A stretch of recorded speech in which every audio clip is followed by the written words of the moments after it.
I'm going to record this anyway. Sure. So let's see how this, it says setting up the meeting for Facebook Live.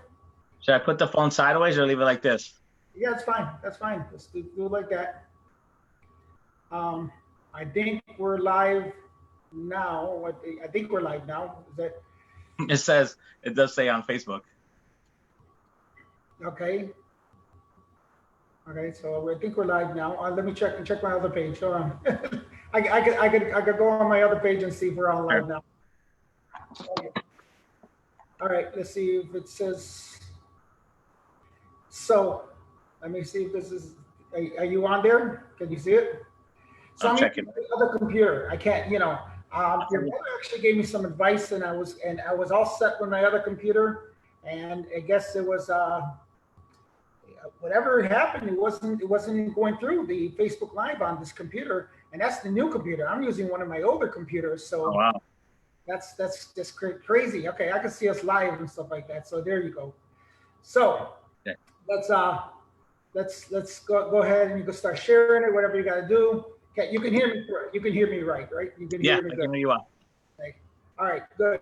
Because I can hear you pretty good and stuff like that. That's good. So that's good. So once again, welcome to the front door, ladies and gentlemen. This is what we do every night with a different DJ of every genre out there.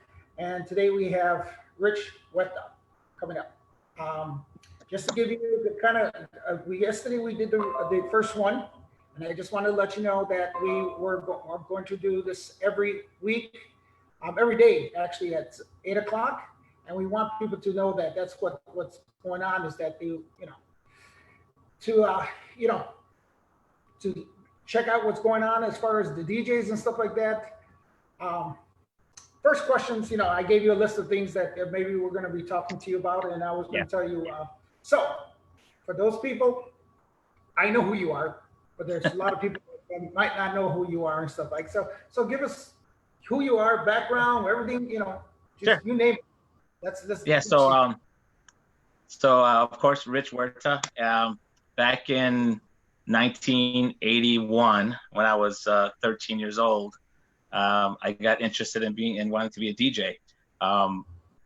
The guys in the neighborhood. I grew up in Little Village, and in the little village, either you were in a gang, or you were playing sports, and grew up on 24th and Central Park, right in the middle of everything.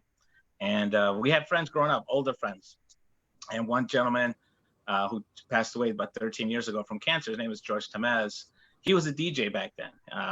Started like in about 1979. And at that time, it was new wave. And new wave was like the B-52s and Devo and that kind of music. There was a short time that music was out. So I became very interested in that. He used to DJ at the Blessed Agnes. At Blessed Agnes, he was one of the DJs there. My old school.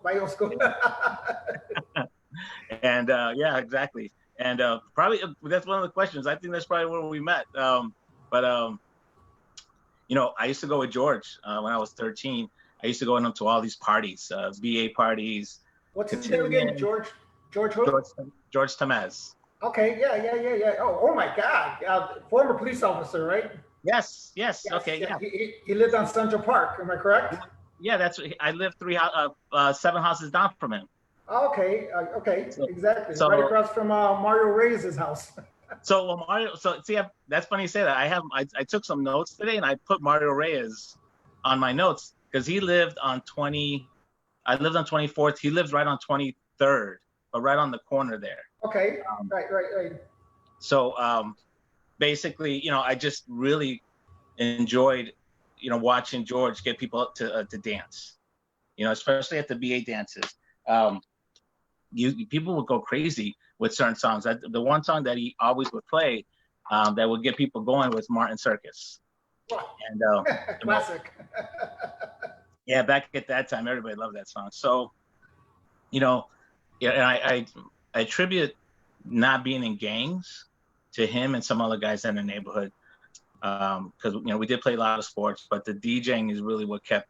And I'll throw my brother in there, Mike, kept us out of the streets. And as we became a little bit more known in the neighborhood, you know, the gang members would leave us alone. And we grew up with certain ones, and became very good friends with them, and just, you know, DJ'd, and in all honesty, we DJ'd at their parties. And so, and then from then, it kind of just grew.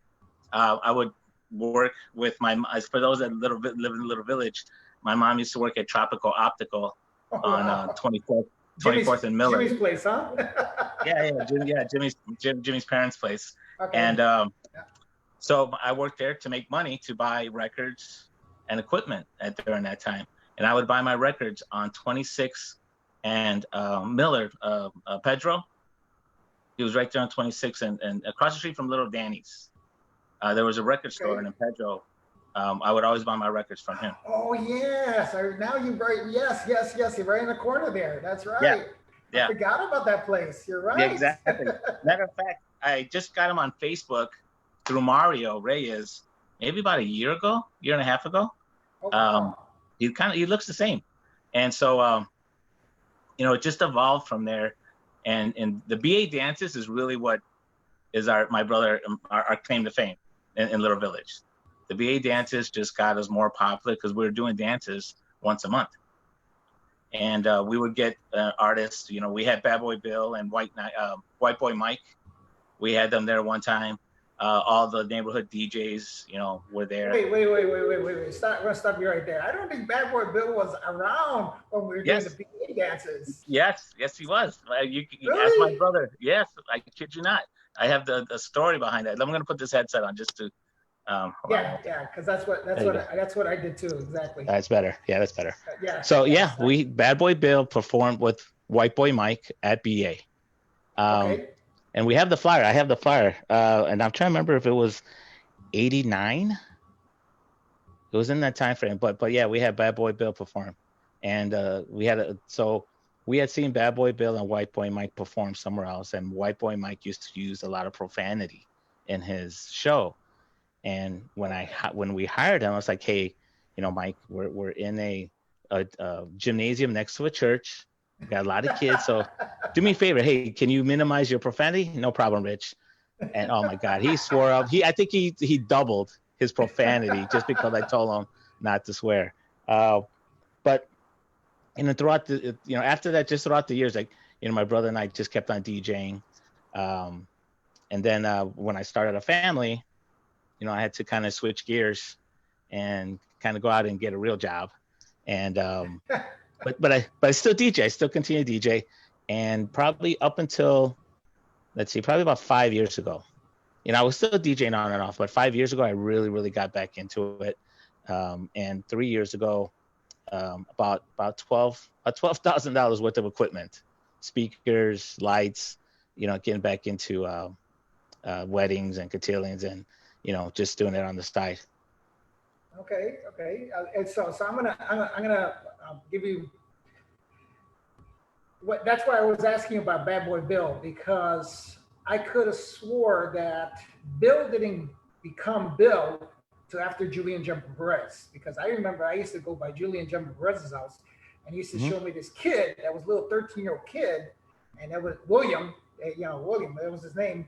And I was like, oh yeah, well he's talented. And I was DJing at Malos at the time. And I had to have been about 19 or 20. I want to say I was 19 years old. And that's the first time I met Bill. I believe that was around 85, 86 is when I first met. I'm trying to look up White Boy Mike. You remember that song, White Boy Mike? Watch that funky honky go. Oh yeah. So whatever year that came out, that's when they performed at BA. And I know it had to be like 80, 90. I don't think it was anything like in the 90s. It had to be like 89. Okay. And I know my brother has the flyer, so hopefully, you know, he can show it. But I know that we had those guys out there. So it had to be 89. No later than 90 that we had them perform. So let me understand this. You were DJing, you were one of the crew, and I'm going to go back to the crew because you were after me, if I'm not mistaken. That's what I'm gathering, that you came maybe about 5 years or 6 years after me. Is that correct? Yeah. So So I started in '82. Okay. So we'll do the numbers here. I was breakdancing as well as DJing. I was DJing at Malo's when I was 15 years old, and then just to be clear, everybody, in case you guys don't know, we all did vinyl. That's when we did vinyl. So that wasn't the computers. Yes. It was all vinyls, carrying crates and stuff like that. And I remember that's when I was DJing at Malo's, and after that I started DJing at Quinn 2. Okay. And that was the other place that I was DJing, and that kind of transitioned about 19 to 21 years old. And I was talking to she goes by the name of Letty, but she was telling me that Dave Lopez used to DJ at Malo's back in the days, and Dave Lopez is like one of the older guys as well.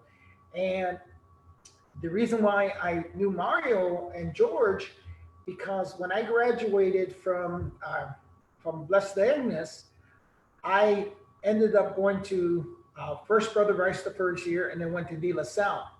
And that's where I met Mario in the sophomore year of high school.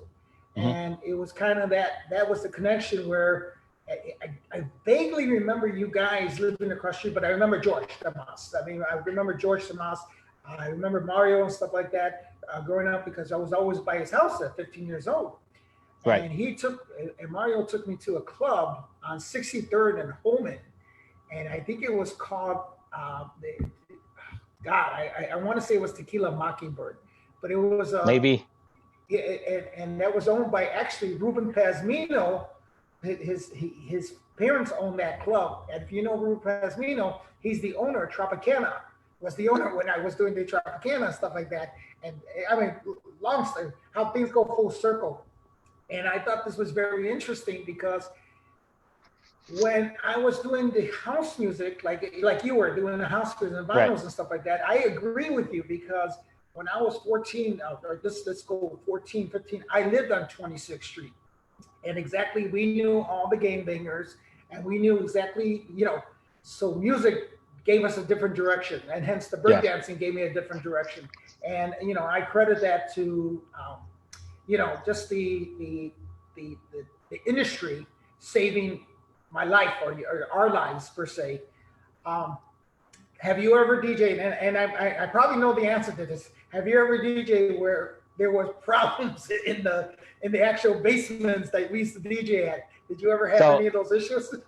Yeah, I just told a story about something like this. We were at a house party, and it was a friend of ours that used to help us out, and he's like, "Oh, I need you to DJ at this house party," and it was for some gangbangers, and got a little drunk and got a little out of hand, and wouldn't let us go, and we had to call our friend, and it was just a big mess. But hey, at those times you kind of used to it a little bit. You didn't know anything different.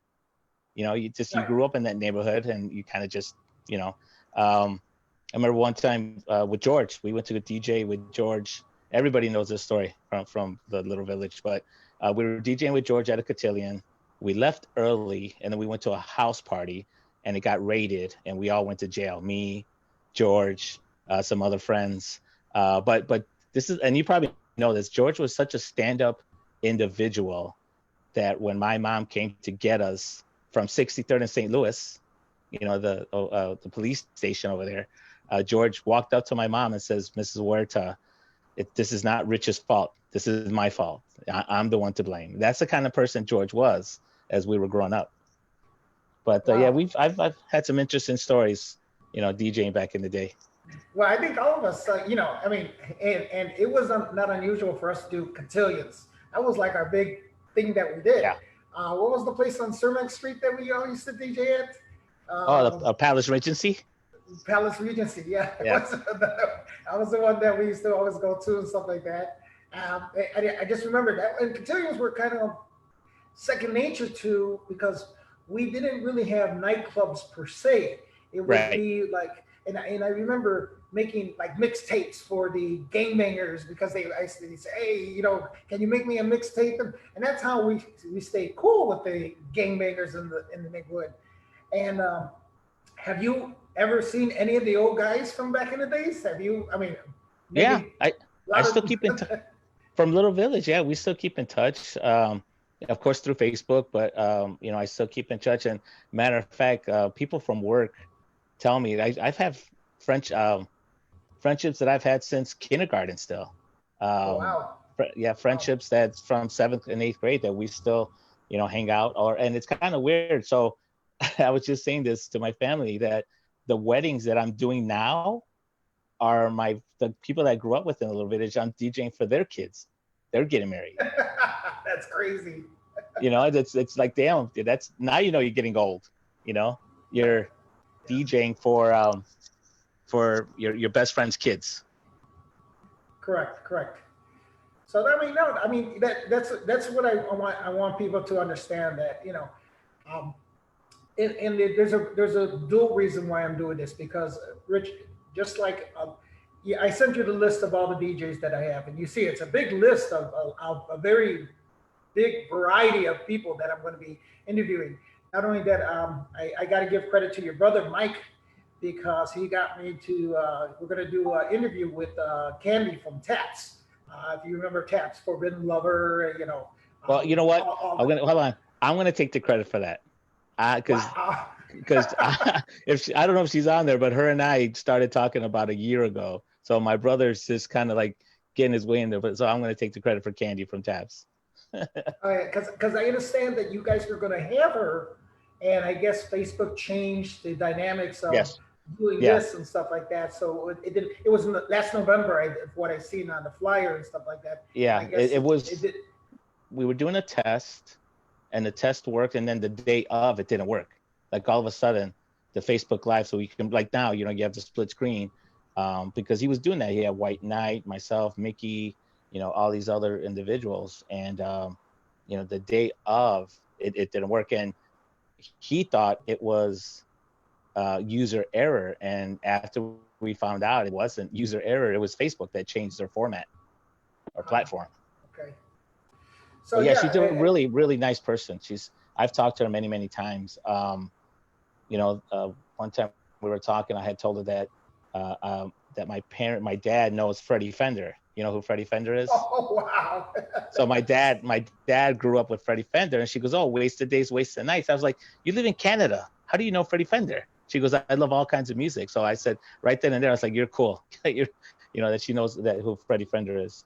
Okay. What's your mom's favorite Freddie Fender song? What is it? So well, all of them, of course, you know, wasted days, wasted nights, before the next teardrop falls. Matter of fact, I have his son Sonny on Facebook, and him and I once in a blue moon will, you know, like I'll send him stuff about his dad, and he'll send me stuff as well. So for some people that don't know who Freddie Fender is, I mean, obviously we do know because we're old school, but there's some new people on there and stuff like that. So why don't you let them know who Freddie Fender is as far as in the industry? Stuff like So that. it's more of country folk, I would say. Um, he started out doing more of doo-wop when he was a teenager, and then from there it kind of grew into country music, and then it kind of grew there from like the Tex-Mex music. He was part of the Texas Tornadoes, Right. and so, you know, the two famous songs, "Wasted Days, Wasted Nights," and "Before the Next Teardrop Falls." And so he grew up in San Benito, Texas, with my dad and my dad's brother. So they all grew up together in that little town. That's what I was going to ask you because the Huerta family is a big family out there in Texas, correct? Well, so that's just so Freddie Fender's name is Valdemar Huerta. Oh wow. Yes. So you're gonna be surprised because you know I don't know if you know this or you keep track of what I've been big on the Century DNA, and I've been discovering a lot of relatives, and this is a true story. And one of the guys that I'm going to be interviewing is actually like a fifth cousin, and that's Gino Rocky Romo. Is a Oh, fifth wow. cousin of mine. So because of it was crazy how this was all discovered, and I ended up telling him, I said, listen, I got Romo on my family a tree. I said, dude, I says, and he tells me, oh, all I know is I got a famous uncle. He was a priest. And I'm like, wait a minute, I got that guy here. So he was like, I guess it was a direct relative, and it's like a fourth cousin twice Wow. removed on my end and stuff like that. So we end up being, say, hey, dude, we're fifth cousins, which is crazy. But also on my tree, I have Huerta as well. So that's where I'm like, because there's a lot of family that come from Texas. Yeah. On my dad's side, it's more Spaniard, but on my mom's side, it's very it's Mexican, and then a lot of them are from Jalisco. So I know that and a lot of the people from Jalisco went to Texas, El Paso, and that's where so that was the connection where I was like, oh my God. But it was just crazy. So maybe we are cousins, You never know. Well, I mean, no. Wait. We have a lot of Spaniard. Yep. We have a lot of Spaniard. That's where your light skin comes from. Wait, and somebody that is also a fourth cousin of ours. Cecil. Yes. Dude, I used to hang out with the guy at Malo's. Back in the days, we used to hang out together. Him, Danny, his brother. I mean, we were always hanging out. And I'm going through his century search, and his picture profile pops up, and I'm like, oh my God, Cecil, you're my cousin. So he was like, oh, so we got together. When my mom passed, he showed up for the wake and stuff like that. So I was very thankful. But it was funny because I'm really big into it, and all my family knows it.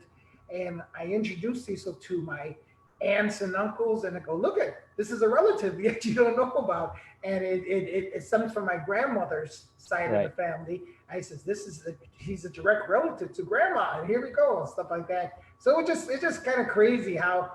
I so many people that I'm discovering. Have you done that yet? Have you done the century thing yet? No, we've done it for my mom and dad. We haven't done it for each other. Oh no! But if you did for your mom and dad, then you that's what Cecil did. He did it for his mom and dad actually, and that's how we discovered that I'm actually related to his mom. Wow. Actually, so it was kind of cool. So with this whole coronavirus thing, how are you handling this? What are you doing that's different? So I've been doing, I just started doing Facebook Live first. Okay. I really haven't. We all doing? yeah. But I hadn't done it. I hadn't done it at all. I let Mike was doing it for, he's been doing it for a while. So, and when it hit, I was like, let me just try. So, I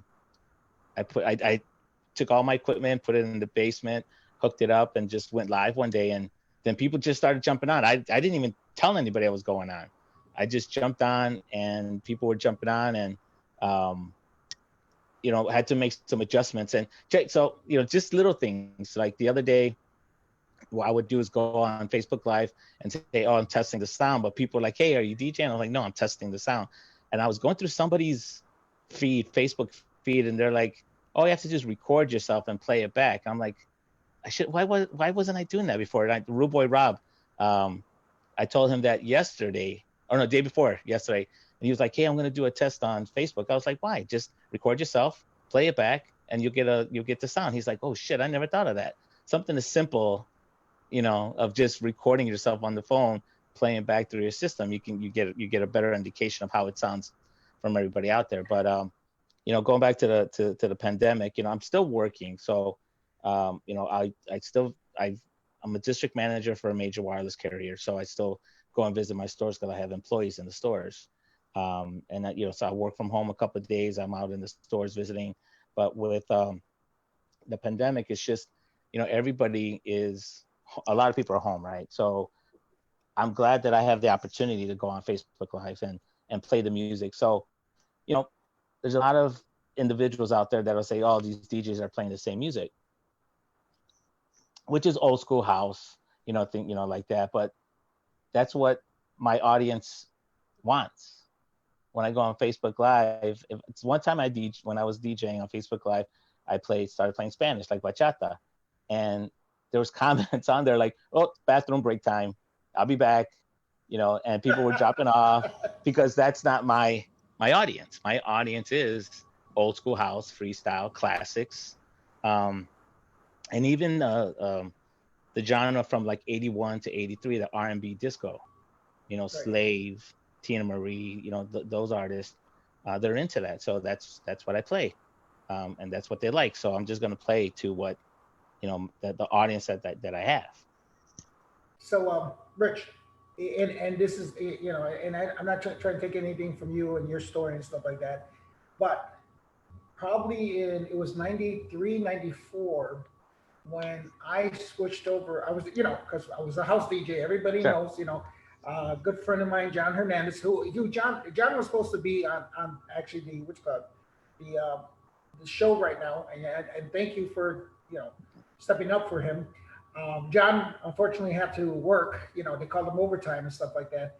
But one of the things that John used to breakdance with me as well. I don't know Sure. if you know, he was a floor master. Yes. And we were all house DJs and growing up and stuff like that. And then if you remember, I transitioned over to the Latin side of it. Yes. When Right. you start doing Latin music, because I didn't start off as a Latin DJ. I started with that.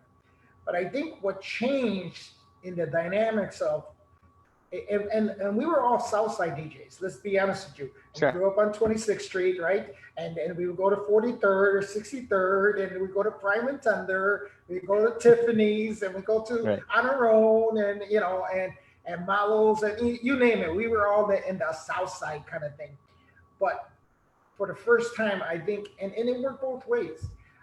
When I went to the North Side, basically I went past Madison Avenue and I started DJing on the North Side. Actually, Tropicana was my first club. I remember a lot of people, it was a little bit of negativity on the South Side DJs, because here I was kind of abandoning the Sure. house scene and stuff like that. But at the same time, I had, if you remember, that's when I made my mixtapes and CDs. The house mixtapes, excuse me, the Latin, the salsa merengue mixtapes, like Rico Caliente, Right. Mas Caliente, it's got everything. And this wasn't just negative from the South Side people. Remember, there was a world on the North Side, but a lot of you guys would never have known that there was another world on the North Side that were Latin DJs, a lot of Latin DJs, because let's be honest with you, North Side was mostly Puerto Rican, Dominican. Right. It was, so for me going over there and DJing, and I remember the first time I'm DJing at Tropicana, it was merengue. Mostly it was merengue. That was when merengue was strong, it was merengue. And, and then I'm mixing it. So for that, they were like, oh my God, what are you doing now? No, you're mixing Latin music. We don't do that here. Right. But, and I thank God that I had the I guess the training from the house. And I tell everybody, I don't think I could have made it as successful if I didn't have that core from house music.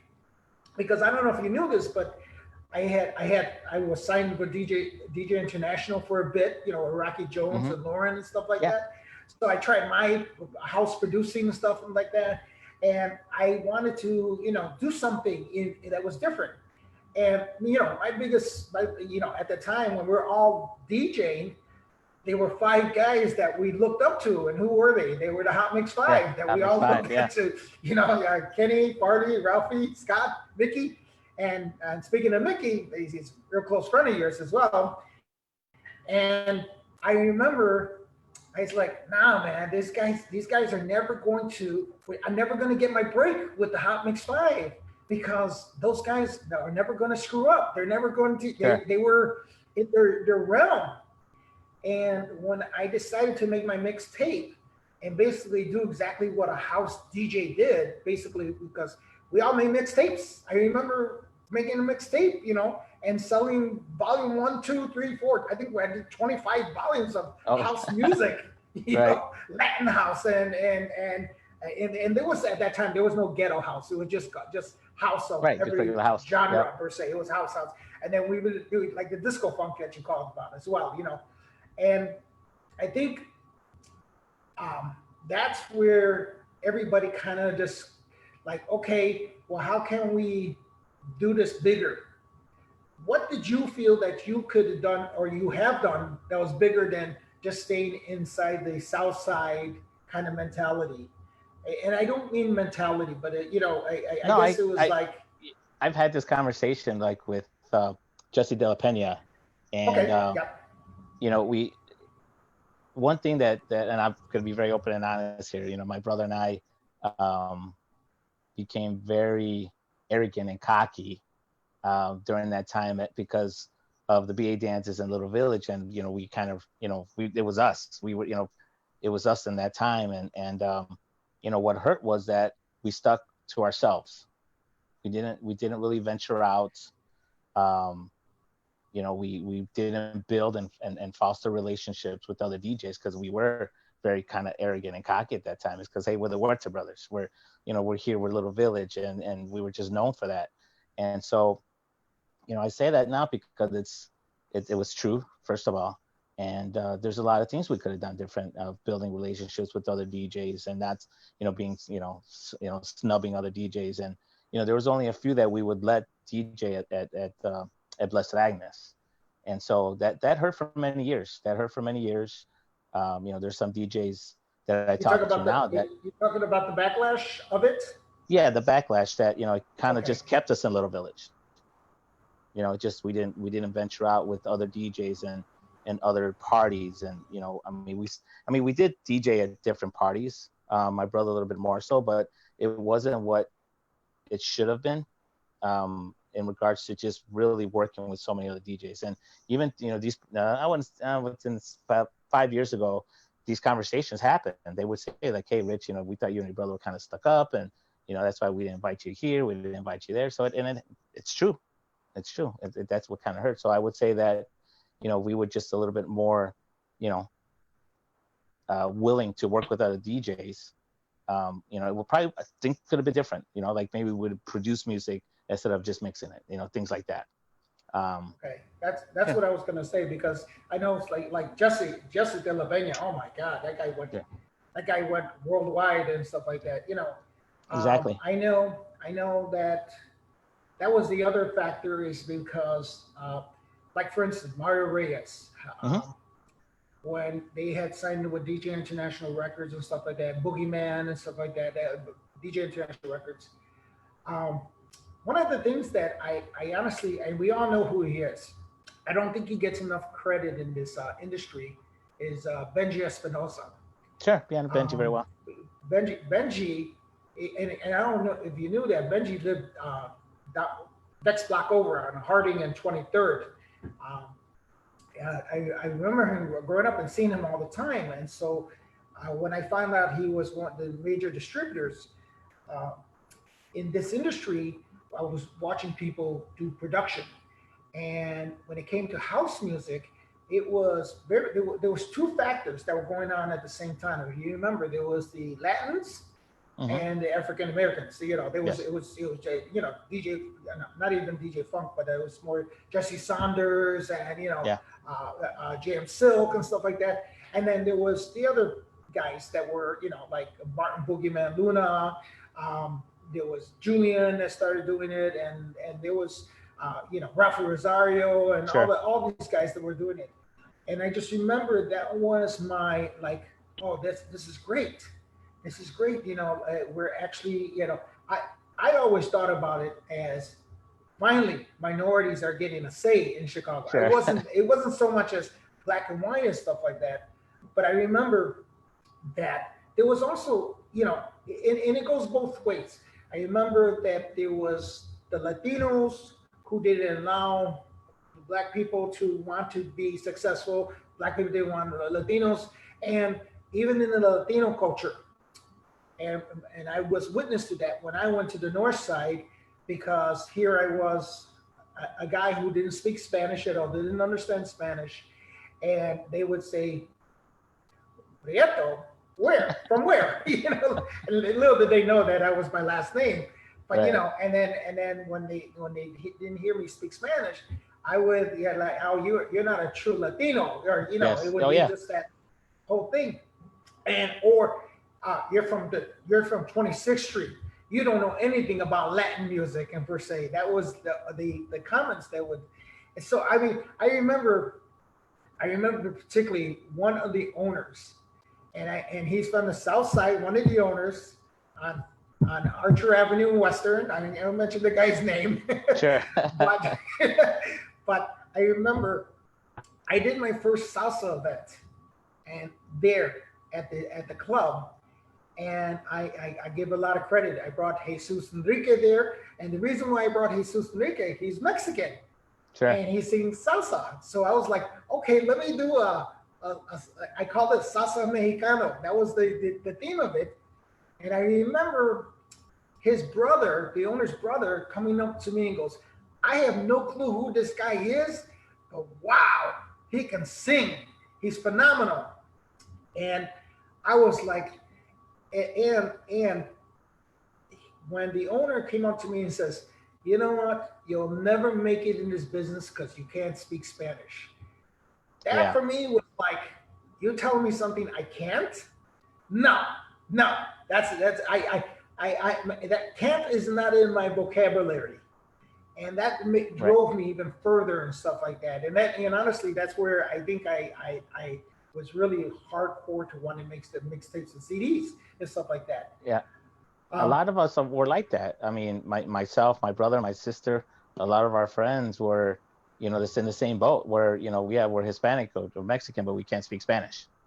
And that's, I didn't know you didn't speak Spanish. Yeah, I'm not that, no, not that well, but kind of what you said earlier about having the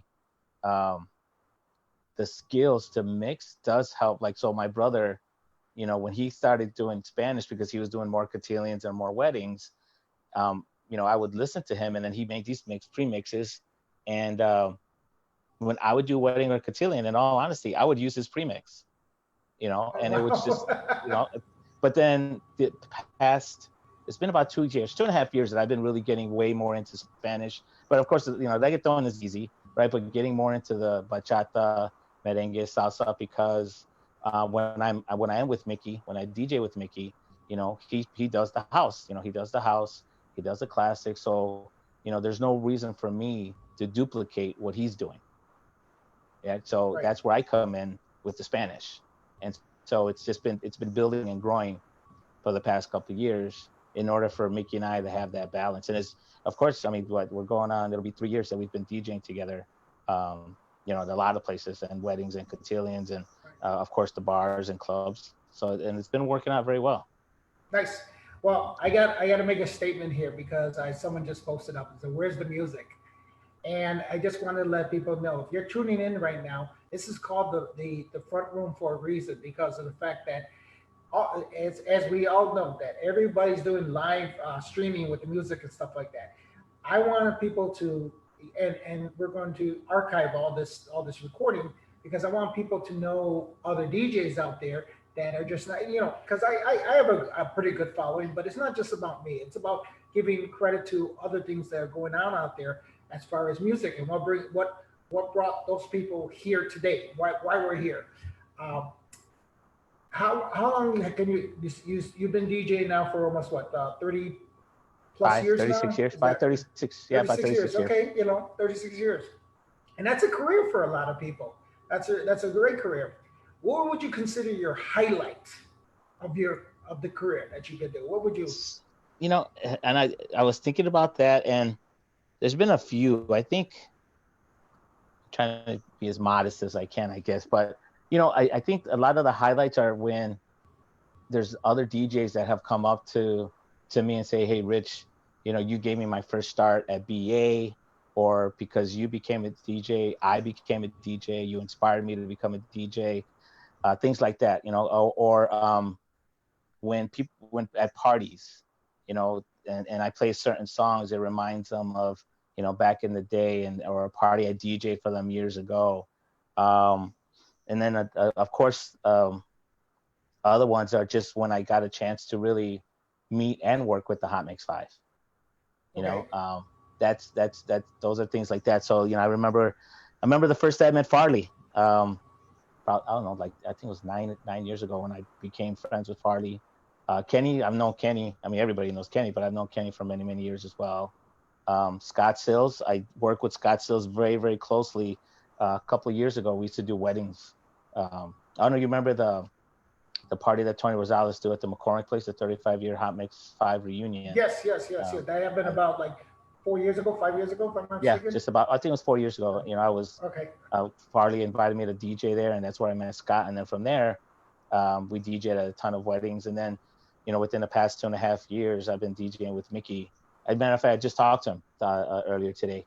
Hopefully he's on here. But you know, just working with those individuals and you mentioned a little while ago about, you know, when we were 14 or 15, listening to them on the radio, and you know, and George and my, you know, being my inspiration too. You kind of put those two things together for me, and that's, you know, how I became a DJ. And then of course my brother followed in my footsteps. I got a story about my brother. When I first started DJing, I would hide the needles from the turntables. I would hide them, and my mom would call me at my friend's house, Kiki, and you could hear my brother in the back crying, "Mom, tell him to tell you where the needles are." So he would cry to my mom, and my mom's like, "Oh, he's gonna love you for this."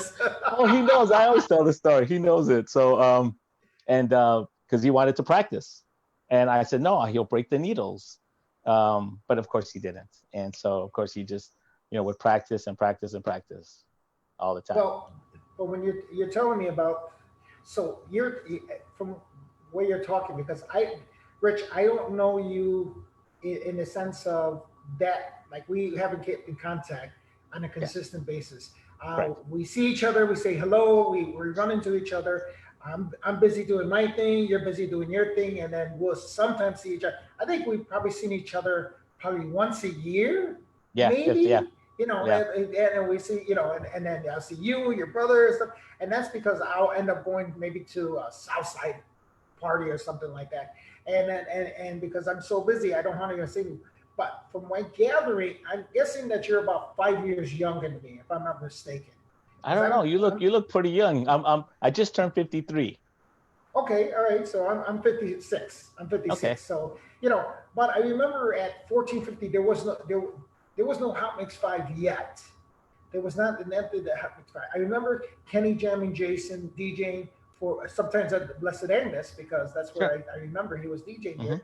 And there was another DJ that used to come out, and I was just asking somebody about this.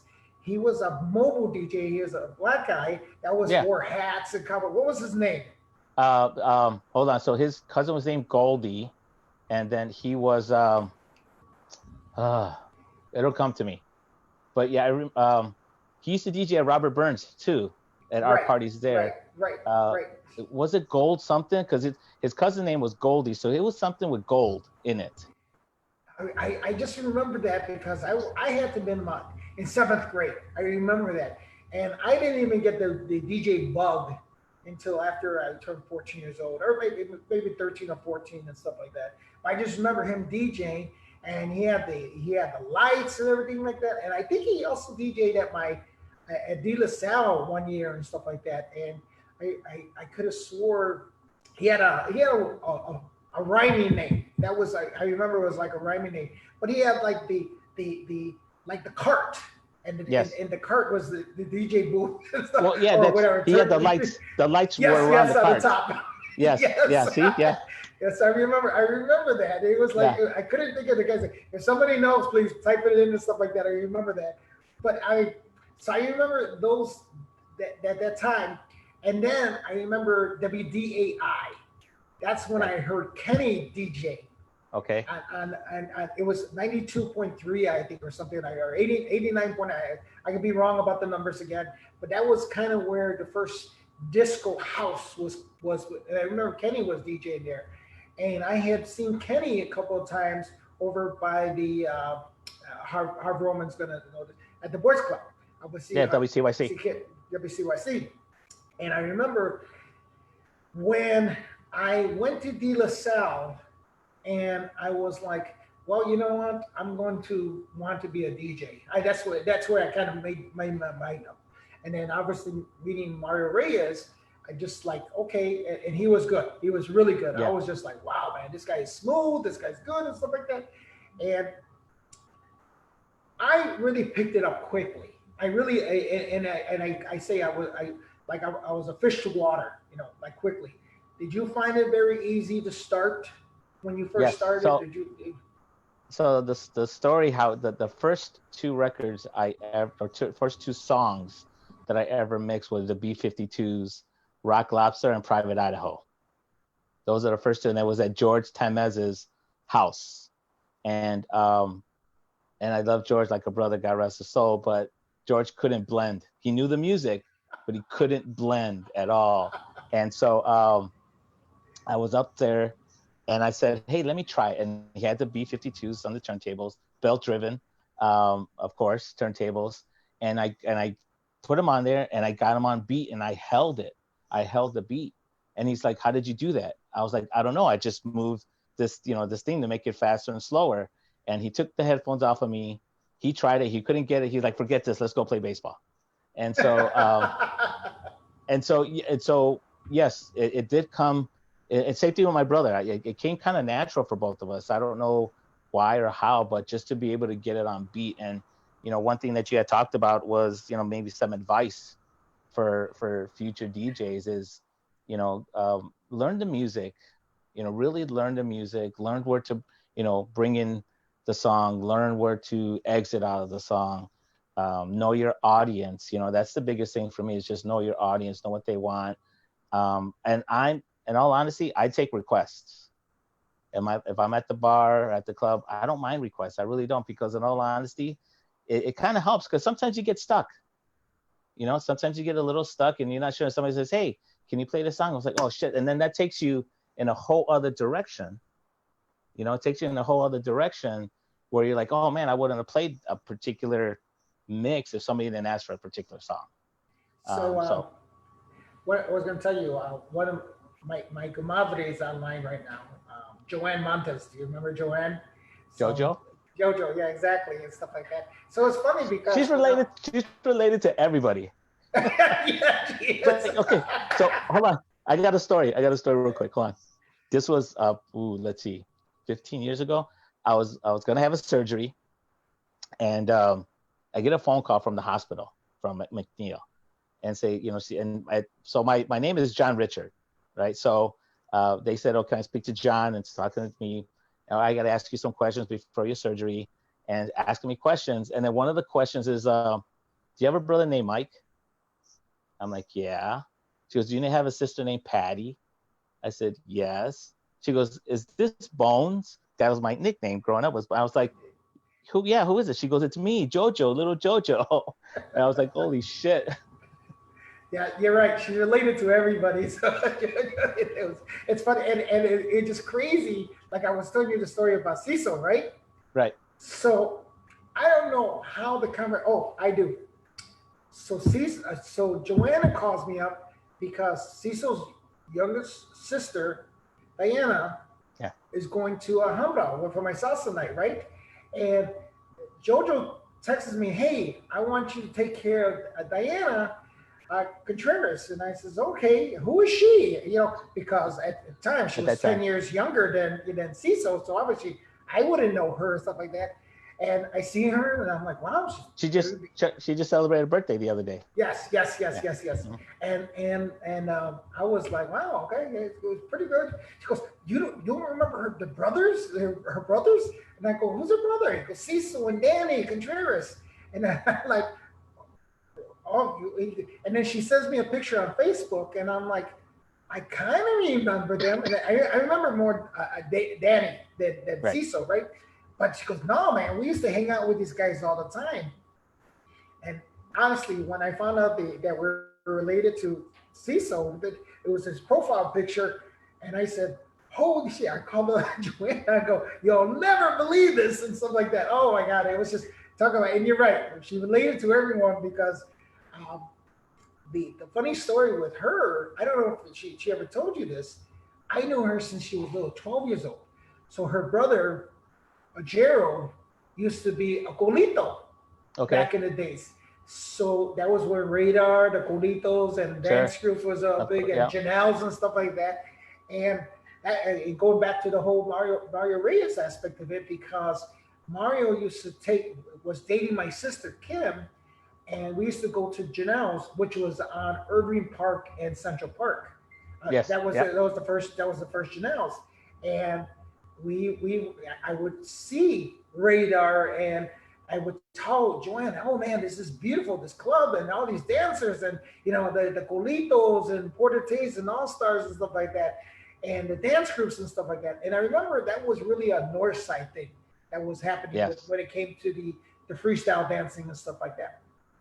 And I think that's where we were able to go to the North Side as far as house DJs and house music lovers, because we knew that that whole scene was there. And Janelle's, they got to Al, Cisneros, and then I remember that was when I guess they all started at Holy Family Cathedral. That's where that was a school that they started at Holy Family. That's where Radar and Gerald went to. Right. And they were telling me, yeah, Gerald started as a Golito dancer. I'm like, what? What are you talking about? He was a Golito dancer. I didn't know. So I mean, but because of his health issues that he was having, God rest his soul, Yeah. he had stopped. I know he stopped, but he knew everybody and everybody knew him. And then they lived over on, I want to say it was Ridgeway and 25th Street right there. Yes. Yep. Ridgeway, Yep. Lawndale and 25th Street. And we used to hang out there. And I remember there was all the gang bangers used to hang out there when we were growing up. And I think I had my first girlfriend, first girl I ever kissed was right there on the corner of 25th and Lawndale. A girl named Patty back in the days. So I mean, that's I'm just saying a lot of things come full circle, and it's just crazy about. Oh yeah. And that's why I said I'm glad that I'm talking to you, because like I said, we see each other once in a year. We don't get to talk. We don't get to talk about your history. We don't get to talk about stuff. I'm sure you have tons of stories because in this industry and stuff like that. Yeah. So, what's next for you? What's your plans with this going on, and what's going on with you and stuff like that? There's not. I'll be honest with you, not a lot, not too much. I think that if anything, help my brother, whatever he needs. Like he's got the shirt. I always got to promote. He gets mad if I'm ever on Facebook Live. I have to wear one of the shirts that he's selling. If I wear anything else, I get a phone call, text messages for the next 72 hours of why I'm not wearing the shirts or hoodies that he's selling. So it's really helping him. And, like for DJing wise, I don't know. I mean, again, 53, I don't know how many more years I have of carrying equipment to parties, even though the equipment is pretty light. But, I still want to do it. I still want to, I think, still continue Facebook Live. Still continue. Like I said, Mickey and I are planning, what can we do during this pandemic once the sheltering is a little bit lifted? What can we do to kind of get people back into a little bit of the party scene? And so we had a discussion about that today. Had a discussion with Chuck from Hall of Fame, where we always DJ at, with him as well. So, just, things like that. I mean, now, the other thing I was thinking of is, these companies, was it BMI, ASCAP, that the bars paid licensing for to play music. Right. I just went online today and looked at these companies, and they don't really have anything for DJs. And we all know that Facebook shuts us off because we don't have the rights or licensings to music. So I think that should be the next thing, that these companies should allow DJs to buy licenses where we can go on Facebook and play music without getting shut off. I don't know how that would all work between them and Facebook, but I think that it would just be a better environment where we don't get shut off, and that could be the wave of the future, doing parties remotely. Well, and I'll tell you something. So I do something a little different in this industry because I do my own events. And Sure. one of the things that I have to do, I have to pay entertainment tax, Right. And I remember when clubs asked me, oh yeah, well, we got to pay BMI and stuff. I said, no, I pay taxes. I'm paying, so I make sure that I keep record of the taxes I pay on the entertainment tax, because I'm making money out the door and I got to pay the taxes and stuff like that. And that in turn indirectly is paying for the BMI and ASCAP and stuff like that. Right. you know, there's always been a talk about going union with some DJs, doing this and that, and I don't know, and um, DJ Shadow, Brian has sent a video, was talking about, how do you get around, you're not getting flagged on Facebook and stuff like that. And trust me, I know copyrights are made for the artists and all the musicians that Sure. need to get paid and stuff like, and I agree with that and stuff like that. I guess it's never been addressed in the sense of that we, the industry, and if you heard me talk about how I think a lot of times the industry doesn't want to pay attention to the DJs as part of the industry that makes this business what it is. Because Yes. without the DJs, I mean, honestly, the music wouldn't get out there per se and stuff like that. Um, there's Facebook, right? And there's YouTube and there's everything else. But I mean, to honest with you, between producing and doing all this other stuff, I think there's a lot of times companies feel like, well, DJs are expendable because they're a dime a dozen and stuff like that. And I think that, I don't know, I wish there was, somebody can come up and say, okay, you know what, let's do this all together and let's make this happen. And there's this a licensing that we can buy, and then we're good to go. Right. But you're right about that. There should be something to prevent, so that we can work artists as well as everybody is out there. Yeah, because I wouldn't mind paying a monthly fee, and like you said, because that they made the song, they should get the royalties. But I wouldn't mind paying a monthly fee where I won't get shut off on Facebook, and somehow letting Facebook know, hey, here's my BMI license or ASCAP license that allows me to do this, and it'll just but in today's world, almost every business, because of the pandemic, is doing things different. This unfortunate situation may change that, because look how many DJs. I mean, there's so, and I will forward, I will, if there's a DJ that's on my friends list and they're on live, I'll forward it. I'll share it. It doesn't, whether they're good or not, I still share it. Right. And so he does Tejano music. Rich Morales. He was on. Rich. I'm sorry. Morales. Morales. Well, he knows Rich. There's another gentleman that does Tejano music too. I forgot his name. It's a Joey Rios. But anyway, I share his music and my family loves it. I get him like 20 people on Saturdays. He does his Tejano music on Saturdays, like today with your Cuban, and I really like that music. The Cuban salsa. Yes. I wasn't sure about it, and I was listening to it, and I like it. I mean, it's almost, I feel like it's almost got like a house beat behind it because it's so strong. But I shared it. I think it's called timba. You're talking about the music called timba. It's called timba, and exactly, it has a certain beat to it. And I don't know if you know that I've been pushing Cuban music, and there's a full circle about that too. And it's funny because, and it goes back to the whole thing about ancestral DNA. I have a huge family in Cuba, and I didn't know about it, and it was alerted by someone in the industry, and then to discover that the Prieto brothers, we were tobacco merchants back in the 1840s, 1850s, and this huge family of Prietos that are in Cuba. And when it was, and maybe it's just in me, it's in the blood or stuff like that. So when I found out a lot of the history when I was doing in the salsa music, and how Afro-Cuban music has become a big part of what we do. And, and I had this discussion with Tito Huerta Jr., me and him have known each other.